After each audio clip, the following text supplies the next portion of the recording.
we are getting closer and closer to the offseason as we continue to navigate throughout the bowl season, which is really the tail end of the first season, or end of year one, should I say. We still have a couple tasks and things we need to take care of before we do get to the offseason. But there you have it. We have a contract accepted for one of our coordinator positions. We have filled the defensive coordinator position, and it is Pierre Gore who has accepted a position on our staff. And it appears we don't have anybody who has accepted a contract offer yet for offensive coordinators. So we'll take a peek at that here in a second. But looking at some of the job opportunities, some of the same job opportunities are still available at the moment. Schools interested in us right now. We have Rutgers, Ohio, all other openings, Louisville, Missouri, Vanderbilt. You also have Hawaii. But again, like I said, we're not going to take any of these job offers or move on from our university until we actually establish a rebuild. The job is not finished. The job is not complete just yet. But look at that. Kent State, again, and Florida Atlantic for defensive coordinator. Two schools that I used for my rebuilds the last 2 years are interested in me, whether it be for head coach or defensive coordinator. That's pretty cool. I'm not even going to lie. But again, we're not moving off of anything until we complete the mission here. And even then, even when we complete the mission, it has to be the right opportunity. BYU blew out Memphis in the first round, 48-3, to advance to a matchup between 5 and 4, BYU versus Texas Tech. And we have a matchup between Ole Miss and Oklahoma, number 6 Ole Miss against number 3 Oklahoma. And then you have number 7 South Carolina scheduled to face off against Miami. So an intense second round of the college football playoff coming up here shortly. And we are going to see exactly who came out victorious. So, of course, nothing has changed for like playing style, championship contender, things of that nature. We know we're not holding up our end of the bargain as far as 80 expectations is concerned. But conference prestige, yeah, like I said, all of that stayed the same. We're going to have to take a peek at the end of the season, the impact this is having on some of our players, our current players, and if they want to transfer. So this week, current head coaching opportunities, Northwestern, Liberty. So it has dwindled and dried, but it's cool because, like I said, I'm really just going here just to look and see, just out of curiosity, to see who's interested in me. We're not going anywhere anyway, so we don't care that any of these voids have been filled as far as head coaching, offensive coordinator, defensive coordinator.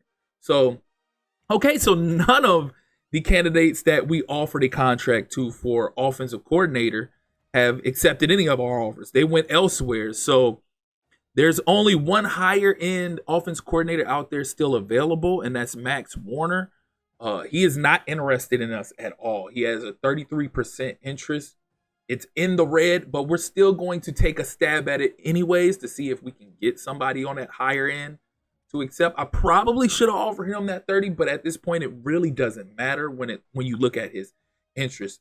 I think I might leave it alone at that. We may go back and try to add somebody else just to see if we have options. But again, like I said on the last episode, I don't want to offer multiple candidates and then somebody else be mulling the contract that we offered, but the other guy be willing to take the contract offers. So offensive coordinator available out there. So all available. They do have a couple other people that have a little bit of interest in us, not a lot. And then, of course, there's a ton of people that have a great amount of interest in us.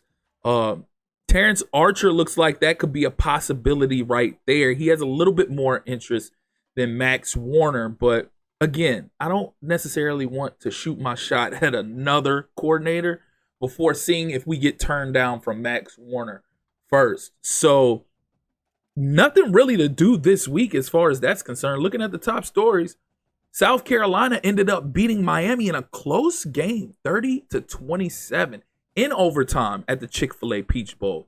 What a performance. And then you got BYU. BYU showed up to be victorious as well, as they're scheduled to face off against Ohio State in the next round of the college football playoff. And Texas Tech fell short to BYU.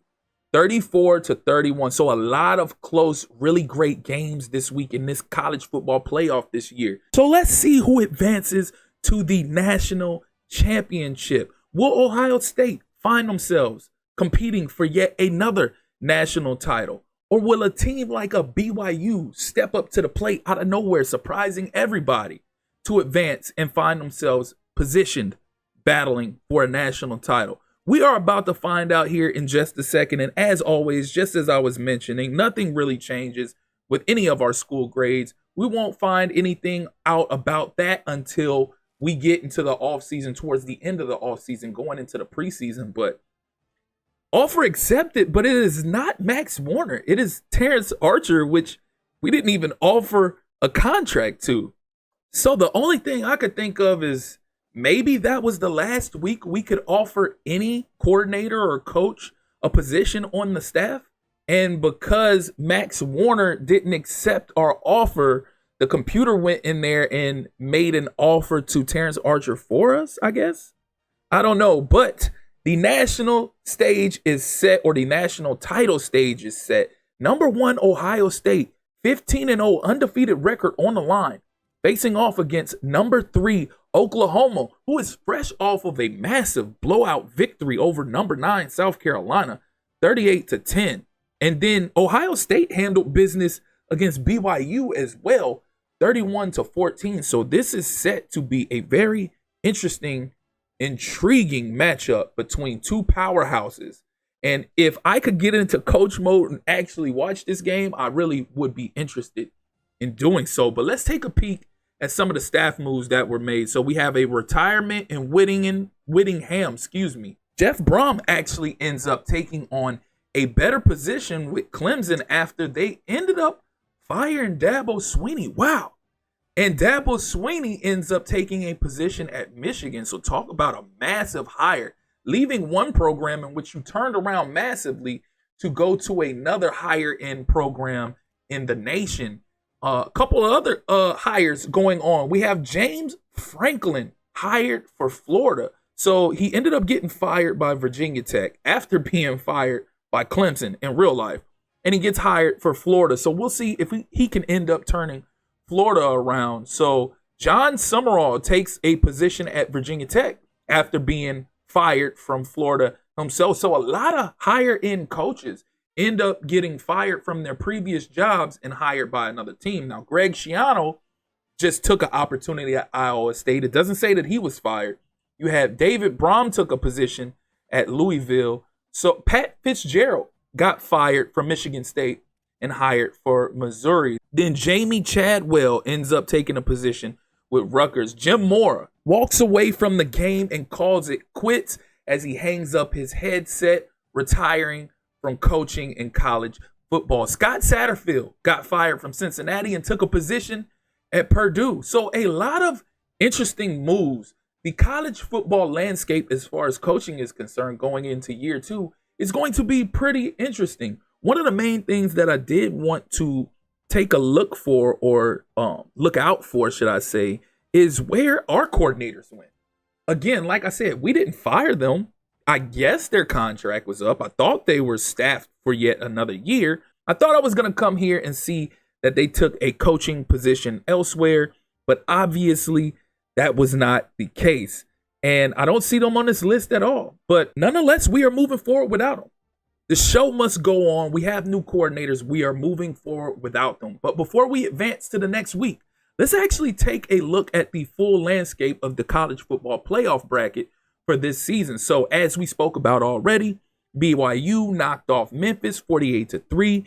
USC ended up pulling out a close victory over UCLA 30-27. Then you had Ole Miss dominating Virginia 31-13 in a battle of 6 versus 11. And then you had South Carolina pulling away with the victory over Oregon 42-30. And then in the next round, South Carolina knocked off Miami 30-27. Oklahoma knocked off Ole Miss in a close matchup 34-30.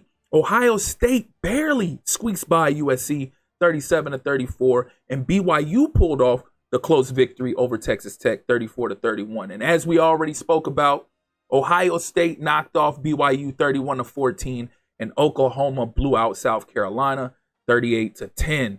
So that's the bracket. Now we're getting ready to advance. Oh, yeah, that's right. I forgot all about All-Americans. Can't forget All-Americans. So surprisingly, we do have, well, I can't say surprisingly because Cam Michael was in the Heisman conversation. Didn't win it, but you get it. So we do have one All-American. I don't think we got any other ones, even though MJ Stroud had a really good year on the defensive side. Yeah, like I said, I don't even see him on there. So we do at least pull off one All-American this season. I don't think we have any second-team All-Americans, do we? No. So, yeah, that's it. No freshmen. I'm sure of that. We didn't have any freshmen that were getting active at all this season. But bowl matchups, we already looked at all of this stuff. The Heisman winner, we know that was John Mateer. Cam Michael. Okay, so Cam Michael ended up finishing third. I didn't notice that. So that is new to me. I thought he was at least going to finish second, but he ended up finishing third. So it was an interesting year. It was an interesting year one for us. Taking a look at our trophy room before we do kite out of here and advance to the next week.